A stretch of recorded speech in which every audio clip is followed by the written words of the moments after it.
Bonsoir à tous, je suis très heureux de vous retrouver. Tout de suite, on passe au sommaire.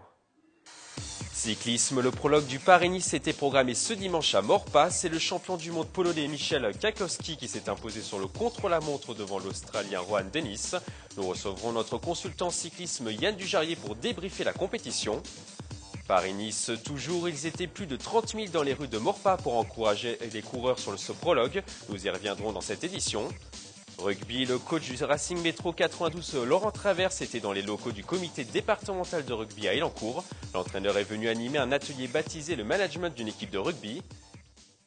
Et puis en fin d'émission, vous retrouverez tous les résultats du département ce week-end.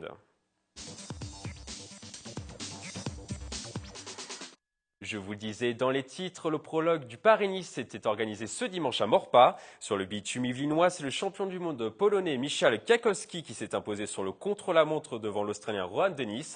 Le montage est signé Romain Ruspini. Les cyclistes ont fait le show sur le bitume de Maurepas pour ce prologue du Paris-Nice. C'est finalement le jeune champion du monde polonais Michał Kwiatkowski de l'équipe belge Ethic Quick-Step qui s'est imposé ce dimanche en 7 minutes et 40 secondes sur ce contre-la-montre. Il a devancé pour 31 petits centièmes le détenteur du record de l'heure, l'Australien Rohan Dennis. L'Allemand Tony Martin complète le podium. On tombe sur un coureur qui est très adroit, parce que je crois que si mes souvenirs sont bons, il doit venir un petit peu du cyclocross ou du VTT. Et sur un parcours comme ça aide énormément. Il est jeune, donc il a vraiment la volonté d'aller chercher une belle victoire. Et je pense qu'il faudra aller le chercher. Les Français ont déçu sur ce prologue du Paris-Nice. Sylvain Chavanel réalise le meilleur temps en 7 minutes 50 secondes. Le deuxième Français, Tony Galopin, termine lui à la 20e place du classement. Le prologue, rien du tout. C'est quelque chose de très particulier, donc on ne peut pas tirer des conclusions sur ce genre d'effort. Je pense que les premières conclusions seront à tirer justement à la croix de Chaubourg. Maintenant, il leur reste à attaquer, il leur reste à les mettre en difficulté, tous ceux qui sont les grands leaders de Paris-Nice. Il n'y a pas de raison, on peut attaquer de loin. Malgré des performances timorées sur ce prologue, tout espoir n'est pas perdu pour les cyclistes tricolores. Le Français Jean-Christophe Perrault, 27e à Maurepas, fait toujours partie des prétendants à la victoire finale. La course du soleil donnera son verdict ce dimanche du côté de Nice. Pour débriefer ce Paris-Nice, nous recevons sur ce plateau Yann Dujarier, qui a été champion d'Europe sur piste en 2013. Alors vraiment, vous en avez pris plein les yeux sur ce prologue du Paris-Nice. C'est des épreuves, l'épreuve du prologue ou du contre-la-montre, de toute façon, c'est des endroits où justement on prend beaucoup de plaisir. Le matériel est quand même bien particulier, c'est toujours très beau. Hier, on avait une très belle météo et donc oui, c'est clair que les voir grimper aux allures auxquelles ils peuvent passer et relancer et les vitesses qui sont atteintes c'est vraiment impressionnant. Et est-ce que ce Polonais, donc Michał Kwiatkowski, a réussi a été un beau vainqueur de ce prologue? C'est juste le champion du monde en titre sur route. Il est c'est jeune, pas un aussi, inconnu, c'est un très jeune. Maintenant, c'est vrai que c'est la première fois qu'il se révèle sur un type d'effort type prologue. C'est une petite surprise peut-être? Surprise non, parce que quand un gars gagne des courses régulièrement, on peut l'attendre. Mais c'est vrai que là, c'est quand même un effort très particulier. C'est une des premières fois où il se révèle sur ce type d'effort. Un coureur à suivre parce que un peu passe-partout sur pas mal de points, un petit peu dans la nouvelle génération des coureurs comme je vais plus retrouver son nom, mais bon, c'est pas grave. Des nouveaux coureurs qui sont un petit peu passe-partout et qui brillent déjà très très jeunes. Et qu'est-ce qui a fait la différence justement sur ce contre-la-montre? La différence, ce qui fait la différence peut-être pour lui, c'est d'être parti. Ouais, pour lui, c'est d'être parti tard. Il est parti après Tony Martin, qui est de son équipe, et il avait des informations de temps sur le prologue. Donc du coup, il savait où est-ce qu'il était placé. Et après, ça s'est joué de toute façon dans les 2 derniers kilomètres sur le plat où il a fallu envoyer. Mais c'est vrai qu'il avait des informations sur le prologue grâce à Tony Martin. Il a été bien préparé justement. Je pense que de toute façon l'équipe Quick-Step, l'équipe Ethics Quick-Step est une très grosse formation. Ils savent préparer très très bien leurs objectifs. Ils sont là pour faire des résultats. Voilà, c'est les grosses écuries du peloton World Tour qui font la différence. On attendait le Britannique Bradley Wiggins, on attendait peut-être aussi Richie Porte. Finalement, ils ont plutôt déçu sur cette compétition. Enfin, sur ce premier jour en tout cas. C'est vrai que sur le papier, ce sont des coureurs qui peuvent prétendre la victoire sur Paris-Nice. Quand on regarde l'étape d'aujourd'hui, moi j'ai l'impression que Bradley Wiggins est là vraiment pour se préparer. Il est là pour rouler, il a fait énormément d'efforts en tête de peloton aujourd'hui, juste pour imprimer un train. Il va monter en puissance selon vous? Peut-être pas sur cette semaine. Je sais que ses objectifs sont sur le mois d'avril. Voilà, il est là pour travailler. Et c'est pas Bradley Wiggins qu'il faut attendre sur la semaine. Et donc un petit mot également sur le parcours, il était vraiment très bien dessiné hein, ce parcours. Hein. Très beau parcours, on le connaissait pour y avoir couru les années précédentes au niveau régional. C'est très très sympa de voir les coureurs pros sur les mêmes étapes ou sur les mêmes épreuves que nous on peut réaliser, c'est toujours agréable. Et donc il y avait la fameuse rue de la Tour, vous étiez vous à cet endroit, vous les avez sentis comment justement les coureurs? Ils étaient essoufflés, vraiment essoufflés, ils avaient du mal dans cette côte. C'est pour eux, c'est pas des cols. Ils ont l'habitude de faire de la haute montagne, donc voilà, ça passe bien. C'est quand même des efforts qui demandent des qualités supérieures pour le faire aux vitesses auxquelles ils le font. Le prologue se gagne quand même à plus de 52 km/h, 6 km 700 en 7 minutes 40. C'est juste bluffant. En tout cas, vous avez apprécié ce prologue à Maurepas. J'ai pris beaucoup de plaisir. Une autre personnalité du monde du cyclisme a apprécié donc ce prologue à Maurepas, c'est François Lemarchand, le directeur du Paris-Nice. Nous l'avons rencontré juste après la course. Nous sommes avec François Lemarchand, directeur du Paris-Nice. Alors c'était une belle course aujourd'hui, hein, vraiment. Très belle course sous un soleil radieux. Hein, on appelle cette épreuve la course au soleil. Et aujourd'hui on a été gâtés. Un très beau prologue, un prologue en pleine campagne avec une difficulté, avec du public, avec un beau vainqueur, un champion du monde sur route qui va porter demain le maillot de leader de Paris-Nice. Donc pour nous c'est une belle journée de vélo. Et Michal Katowski justement, le vainqueur du jour, c'est vraiment l'espoir sur ces prochaines années, et en tout cas sur ce Paris-Nice. L'espoir oui, parce que les 2 dernières années sur le Tour de France, il a porté à plusieurs reprises le maillot blanc de meilleur jeune. Donc c'est quand même un coureur qui est assez régulier dans le classement général. Et aussi il a de bonnes qualités pour passer la montagne.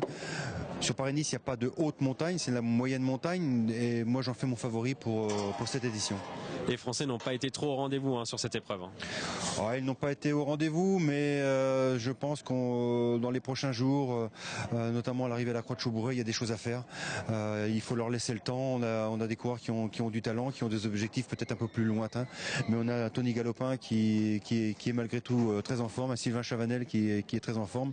Et justement, j'espère que ces garçons vont profiter des étapes de plaine demain, après-demain et jusqu'à la Croix-de-Chaubouré pour essayer de renverser la situation, essayer de redonner du jeu à ce Paris-Nice. Et donc pour vous, les Français ont clairement une chance dans ce Paris-Nice. Ils ne sont pas hors course en tout cas. Ah non, pas du tout. Il y a un Romain Bardet qui a fait de l'étape de la Croix-de-Chaubouré son objectif de la semaine. Non. Et après, il faut trouver des solutions.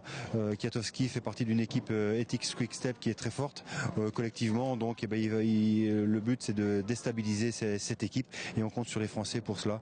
On leur a amené du soleil, on leur a proposé un beau parcours et je pense qu'aujourd'hui, ils peuvent s'exprimer et on attend beaucoup d'eux. Le public a vraiment répondu présent. Il y avait entre 20 000 et 30 000 personnes aujourd'hui. Hein.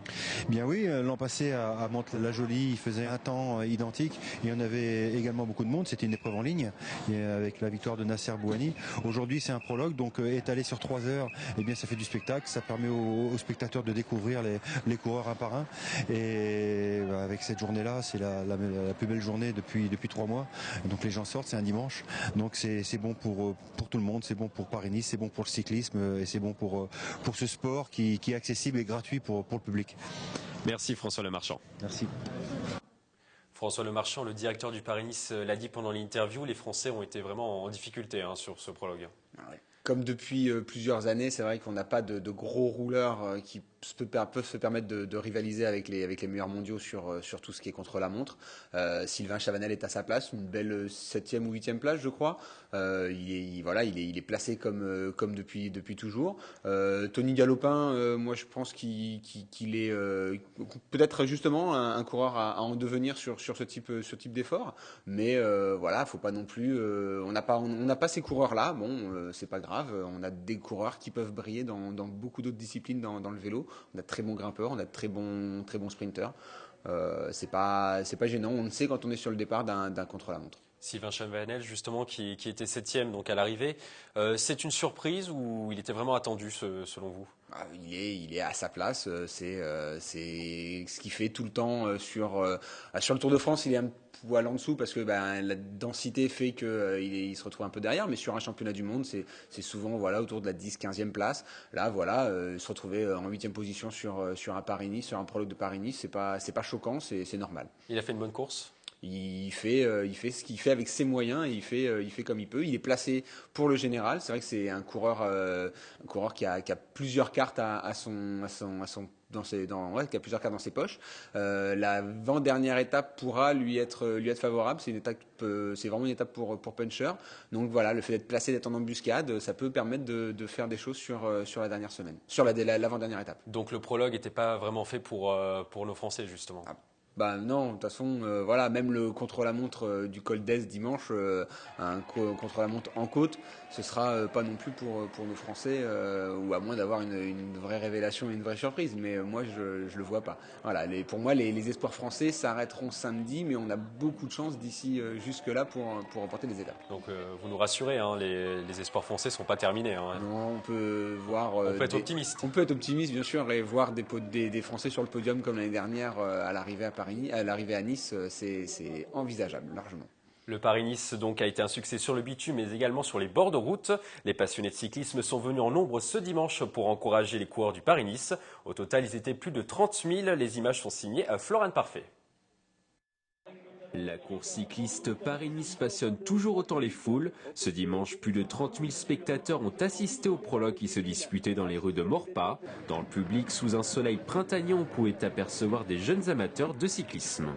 Ça me plaît parce que de voir des coureurs en vélo, parce que j'aime beaucoup le vélo, alors les voir courir aussi vite, ça fait vraiment plaisir. Les motifs des casques, ils me plaisent vraiment. Quelques printemps de plus pour ces passionnés de cyclisme, mais l'enthousiasme est bien présent.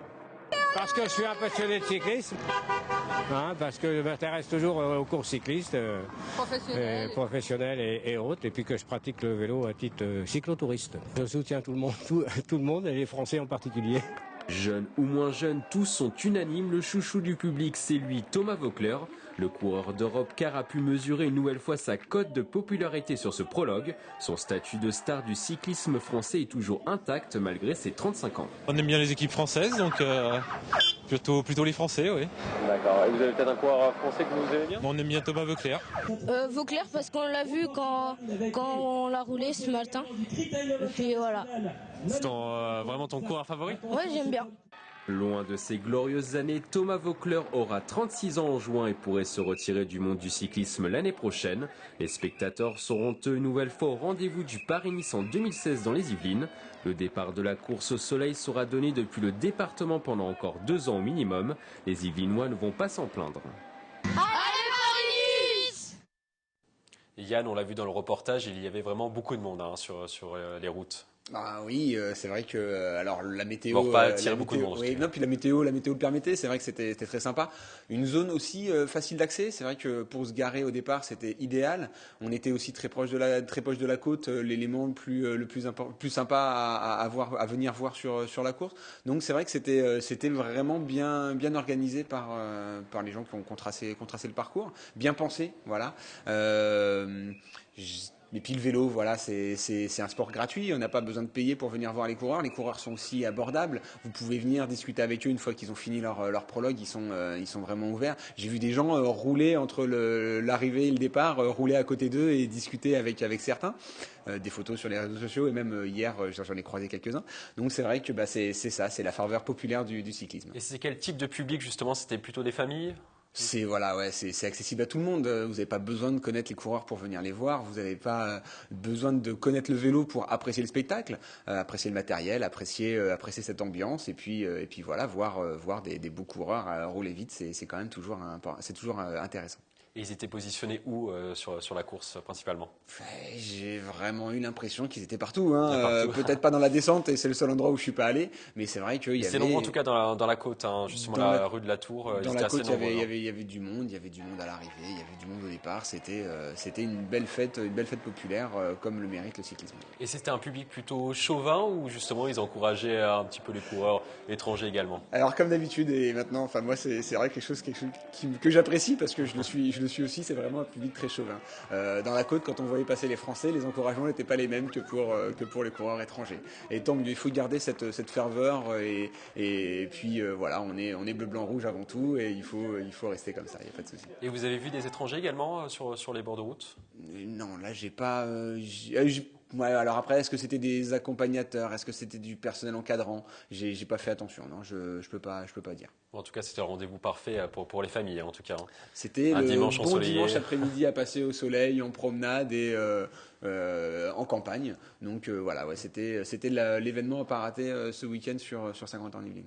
Le Paris-Nice, donc, c'est un événement qui prépare le Tour de France. Le directeur du Tour de France, justement, Christian Prudhomme, était justement au départ de l'étape. Il revient sur cette journée et sur l'épreuve du Paris-Nice. Nous sommes avec Christian Prudhomme, directeur d'Amoris Sport Organisation. Alors c'est une belle journée aujourd'hui. Oui, ça il fait très beau. La course au soleil il mérite son nom. On a souvent de la chance quand on part des Yvelines parce qu'on a toujours du beau temps. Mais en plus il fait beau et presque chaud, donc c'est parfait. Et pourquoi Maurepas justement? Écoutez, nous avons une convention avec le département, avec le Conseil général des Yvelines. Hein, c'est la 6e fois que nous sommes dans le cadre de ce partenariat. Et le choix s'est porté cette année sur Maurepas pour le contre-la-montre initial et sur Saint-Rémy-les-Chevreuses pour le départ de la première étape demain. Et il y a vraiment un beau plateau cette année. Il y a un plateau extrêmement dense, à la fois de rouleurs, de grands sprinters. L'homme le plus en forme du début de saison, Alexander Christophe, Greipel, que le speaker vient d'annoncer à l'instant, l'allemand, et Degenkolb, et puis les Français, des Marbouani, et puis les jeunes, ceux qu'on a vu briller sur le Tour, comme le Français Romain Bardet, comme Tony Galopin, comme Warren Barguil, qui n'était pas sur le Tour mais qui espère briller sur ce Paris-Nice, et puis de jeunes étrangers comme Arou l'Italien ou Machkal polonais, meilleur grimpeur du dernier Tour de France. Et les premières étapes peuvent être décisives? Décisive, je sais pas. Vous savez, sur Paris-Nice, c'est une course qui se joue toujours à coup de seconde.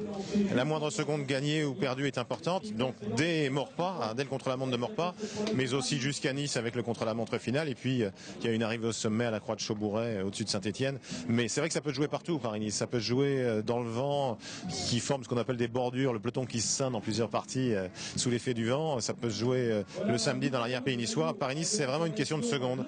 Donc j'espère que de ce point de vue-là, en tout cas, et avec le soleil aussi, la logique sera conforme à la tradition. Et en tout cas, il y a du monde aujourd'hui, c'est vraiment un beau rendez-vous pour tout le cyclisme dans les Yvelines. Oui, parce que c'est un département où il y a beaucoup de cyclos, de gens qui roulent avec la proximité de la vallée de Chevreuse. On l'a vu d'ailleurs avec les randonnées organisées à Maurepas, avec plus de 800 participants, donc c'est quelque chose de bien, de fort. Et plus les gens seront au quotidien sur leur bicyclette ou leur vélo, plus ils regarderont avec des yeux de passion les champions du cyclisme. Merci Christian Prudhomme. Le Paris-Nice continue. Il y avait la première étape du coup de ce Paris-Nice aujourd'hui au départ de Saint-Rémy-les-Chevreuses. Vous avez regardé, Yann, justement, cette étape? Bien sûr, comme à chaque fois qu'il y a une étape, une course de vélo retransmise à la télé, j'essaie de me tenir informé ou de regarder.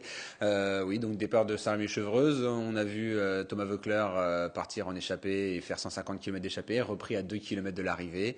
Et un très beau sprint, non pas un beau sprint, un sprint très brouillon remporté par Alexander Christophe. Voilà, donc le Norvégien. Un Norvégien, qui domine le sprint en début de saison. Là, il a gagné 6 courses différentes depuis le début de l'année. Nos deux Français terminent aux 2e et 3e place avec Nasser Bouhanni. Justement, ils se reprennent bien, justement, nos Français. Oui, bien sûr. Sur le prologue, c'était pas ça, mais par contre, sur l'étape d'aujourd'hui, c'était ça. On a encore 2 étapes de sprint demain et après-demain.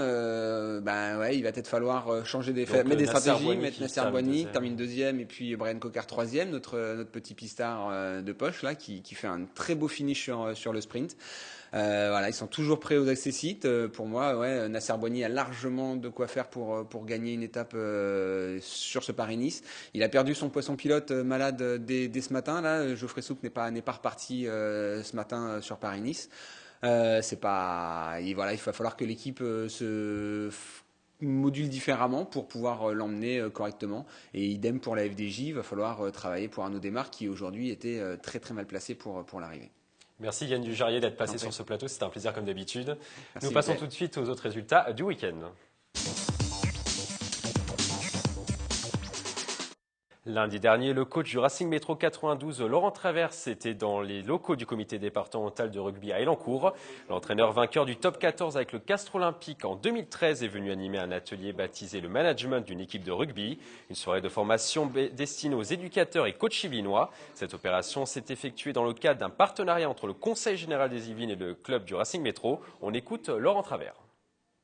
Je vais pouvoir exposer, suite à l'expérience, que ça soit professionnel ou sportif, voilà ce qu'on a pu s'apercevoir, et ce qui est bien ou pas bien, ce qui nous paraît être bien ou pas bien. Après, on n'est pas là pour faire la science infuse et donner des cours. On est là surtout pour indiquer ce qui nous paraît, comme je vous l'ai dit auparavant, ce qui nous paraît bien pour un joueur, de façon à ce qu'il soit le plus performant possible et que ça soit pareil dans le monde de l'entreprise comme dans le monde sportif.